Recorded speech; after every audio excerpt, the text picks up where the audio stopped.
საზოგადოებას დაავადებათა კონტროლის და საზოგადოებრივი ჯანმრთელობის ეროვნული ცენტრი ზაფხულის ცხელდღეებთან დაკავშირებით რეკომენდაციებით მიემართავს. განსაკუთრებით მაღალი ტემპერატურა, რომელიც რამდენიმე დღე გასტანს, პირდაპირ გავლენას ახდენს ადამიანის ჯანმრთელობაზე. იწვევს როგორც სხვადასხვა დაავადების განვითარებას, ასევე არსებულის გამწვავებას. თემას დესი ვარდოსანიძე განაგრძობს. დესი, როგორია რეკომენდაციები მაღალი ტემპერატურის დროს?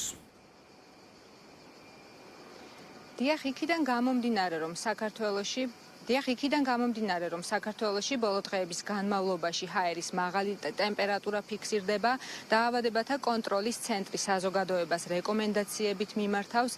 ერთ-ერთ მთავარ რეკომენდაციად სახელდება შუადღის საათებში, როდესაც განსაკუთრებული სიცხეა, მოქალაქეებმა თავი შეიკავონ მზის ქვეშ გადაადგილებისგან მიიღონ დიდი რაოდენობით სითხე, რომ არ მოხდეს ორგანიზმში დეჰიდრატაცია, გაუწყლოვნება, ასევე მნიშვნელოვანია, რომ სითხე არ უნდა შეიცავდეს ალკოჰოლს, კოფეინსა და შაქარს.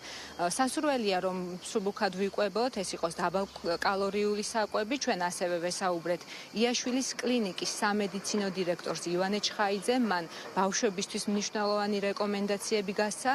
ივანე ჩხაიძის განმარტებით მნიშვნელოვანია, რომ მზის სხივების ქვეშ არ მოხდეს ბავშვის კანის დაზიანება, დამწვრობა, რადგან ბავშვის კანი შედარებით უფრო სათუთია და მას სპეციალური მოფრთხილება ჭირდება. ივანე ჩხაიძის განმარტებით მნიშვნელოვანია ბავშვებში სითხის მიღება. 4 წლამდე ასაკის ბავშვებმა დღის განმავლობაში უნდა მიიღონ 1 ლიტრი სითხე, 4 წლის ზემოთ კი ლიტრა ნახევარი. რაც შეეხება ზღვისპირა ქალაქებში მყოფ ბავშვებს, სასურველია, რომ 11 საათი, რეკომენდაციაა, რომ 11 საათიდან 17 საათამდე ისინი არ დავაყოვნოთ მზის ქვეშ, გამოვიყენოთ მზისგან დამცავი საშუალებები და ასევე მნიშვნელოვანია, რომ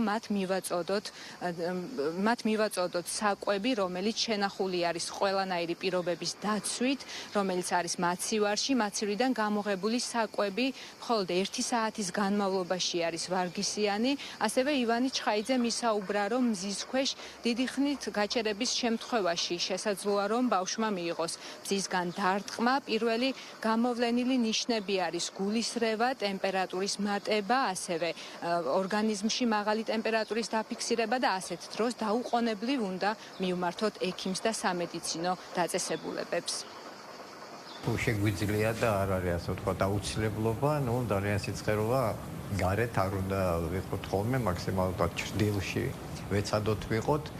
ვატაროთ მაქსიმალურად მსუბუქი ღია ფერის ტანსაცმელი, ისე რომ ასე ვთქვათ ნაჭერი ისეთი იყოს, რომ ადვილად მიავდებოდეს, ასე ვთქვათ, ეს გამტარი იყოს ქსოვილი. სითხე დიდი რაოდენობით გარდა ალკოჰოლისა, ტკბილი სასმელებისა და ასევე კოფეინის შემცველი სასმელებისა. კიდევ ერთი ესეთი მნიშვნელოვანი რჩევა ის არის, რომ სახლში თუ გვინდა შევინარჩუნოთ სიგრილე, დღე მაქსიმალურად დავკეტოთ, ასე ვთქვათ, დარაბები, ფარდები, რომ მზის სხივები ნაკლებად შემოვიდეს, ასე ვთქვათ, ოთახებში.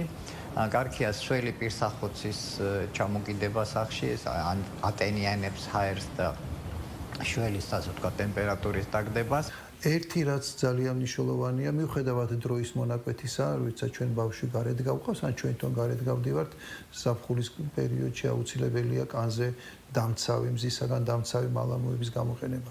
რაც უფრო მცირე ასაკის არის ბავშვი, მით უფრო მაღალი უნდა იყოს ის ციფრი, რომელიც ასახავს დამცველობით უნარს 30 და უფრო მეტი, სასურველი 50 და უფრო მეტი, რაც იქნება იმის პირობა, რომ კანი იქნება მზის სხივების ზემოქმედებისაგან დაცული. ოღონდ ეს არ არის დღეში ერთჯერ, ყოველ 2 საათში ერთხელ ხელახლა უნდა დავიტანოთ კანზე დამცავი მალამოები. ასევე აუცილებელია ღია ფერის, ნათელი ფერის ტანსაცმლის გამოყენება, სასურველი ეს ტანსაცმელი იყო დამზადებული ბუნებრივი ნედლეულისაგან და გრძელი სახელოებით კანის მაქსიმალურად მეტი ზონა უნდა იყოს დაფარული მზის სხივების ზემოქმედებისაგან. ამას აუცილებლად უნდა დავუმატოთ ქუდის ტარება და აუცილებლად უნდა დავუმატოთ მზისაგან დამცავი სათვალის ტარება. მზის სათვალე კატეგორიულად აუცილებელია, ვინაიდან მზის სხივების ზემოქმედება შეიძლება ისახოს თვალზეც ნეგატიურად. სინოპტიკოსები აგვისტოს თვეშიც მაღალ ტემპერატურას პროგნოზირებენ, ამიტომ მნიშვნელოვანია გავითვალისწინოთ ყველა ის რეკომენდაცია, რომელსაც დაავადებათა კონტროლი და მედიკოსები გასცემენ. მადლობა ზაფხულის ცხელ დღეებზე ექიმების რეკომენდაციაზე დესი ვარდოსანიძე საუბრობდა.